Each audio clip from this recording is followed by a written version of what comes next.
बार लोग ये शिकायत करते हैं कि जो गैस की समस्या हो रही है तो वो सर पे चढ़ जाता है, तो इसके बारे में जानकारी दें। ये बहुत ही अच्छा प्रश्न है और मेरे हिसाब से मेरे बहुत सारे पेशेंट आके बोलते हैं, मैं इवन कभी कभी उनको बोलता भी हूँ कि ये कभी नहीं हो सकता है।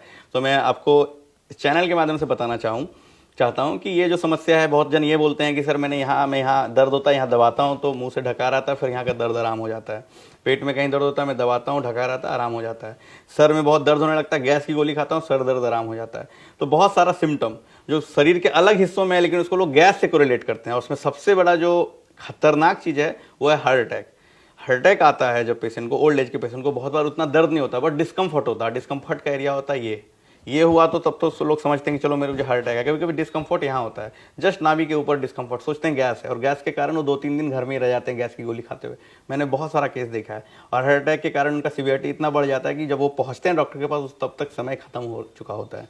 तो कभी भी आपको अचानक से दर्द उठे, अचानक से कहीं तकलीफ समझ में आ रही है, तो ये हार्ट अटैक भी हो सकता है। तो इसके लिए भी अपने दिमाग में बात रखें, ईसीजी कराएं, डॉक्टर से मिलें और उसको भी रूल आउट करें, पहली चीज़। दूसरी चीज़ कि माथा पे गैस चढ़ जाता है। एक्चुअली क्या है, आपके शरीर में कोई भी ऑर्गन अगर डिस्ट्रेस में है, जैसे पेट बहुत बड़ी चीज़ है ना, यहाँ से शुरू होकर नीचे तक है। पेट आपका डिस्ट्रेस में, ब्लोटेड है, आप में उसमें गैस भर दिया है, वो निकाल नहीं पा रहा है, वो बहुत ही रेस्टलेस फील कर रहा है, तो उस समय आपका कोई भी ऑर्गन और डिस्ट्रेस में जा सकता है ड्यू टू दैट पर्टिकुलर। चढ़ता नहीं है, लेकिन अगर यहाँ दिक्कत है तो ब्रेन में दर्द, माथा में दर्द होना, ये यहाँ के दिक्कत के कारण है। ये आप सिंपल ऐसे समझिए कि आपको किसी चीज़ के लिए घबराहट हो गई, आपका कल परीक्षा है, आपकी तैयारी नहीं हुई है, तब भी माथा में दर्द होगा।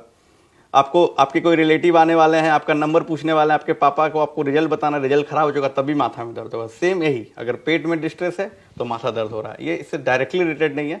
डिस्ट्रेस में बॉडी है तो माथा में दर्द हो रहा है।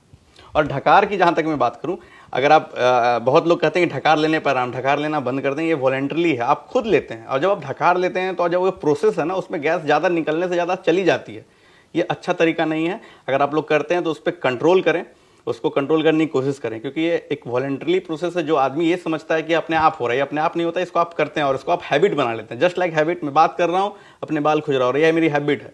उसी तरह से ढकार भी है। आप ढकार ले रहे हैं, या आपकी हैबिट, आपके शरीर में आपका एक आ गया आदत कि ढकार लेंगे तो आराम मिलेगा, लेकिन उससे आराम नहीं मिलता, उससे समस्या और बढ़ती चली जाती है।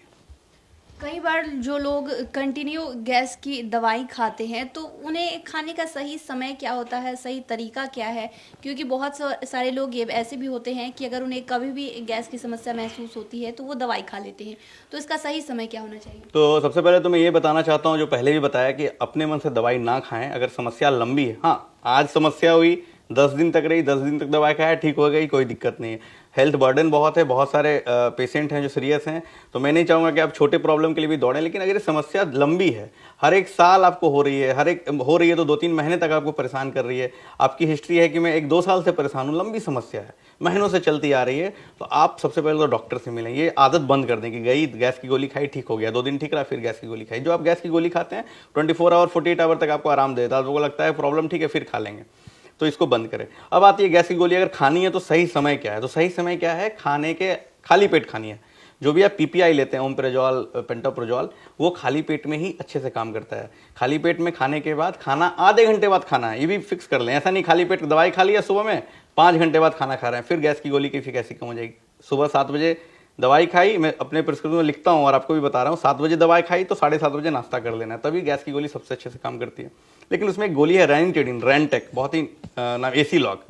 ये दवाई जो उसके लिए कोई टाइम नहीं, कभी भी खाएंगे वो आपको काम करेगा, तो ये उसके लिए। फिर आता है बहुत सारी सिरप आती है, डाइजिन, बहुत सारी सिरप ऐसे करके जो आराम देती है इंस्टेंट। वो है क्या एक्चुअली, क्या है ना, आपके पेट में गैस है, एसिड है, वो एसिड है, उसमें अगर एसिड पे आप अल्कली डाल दें, जो बेसिक केमिस्ट्री है, अगर बहुत ज़्यादा एसिडिटी है उस पर अल्कली डाल दें तो न्यूट्रलाइज हो जाता है। तो जो आप देखते हैं ये सब जो सिरप, उसमें एक्चुअली अल्कली है, magnesium hydroxide, aluminium hydroxide, alkali है, क्षार है, तो वो अल्टीमेटली एसिड को न्यूट्रलाइज कर देता है, तो इंस्टेंट रिलीफ देता है, बट ये सोल्यूशन नहीं है। बस उसी क्षण के लिए आराम, जब आपने लिया फिर से वो प्रॉब्लम शुरू हो जाती है। तो इसके बारे में भी आपको समझना हो। उसकी टाइमिंग फिक्स नहीं है, अगर आपको प्रॉब्लम बहुत ज़्यादा हो रही आप उसको ले सकते हैं, लेकिन उसका क्रोनिक अगर आप ले रहे हैं उसका भी साइड इफेक्ट है।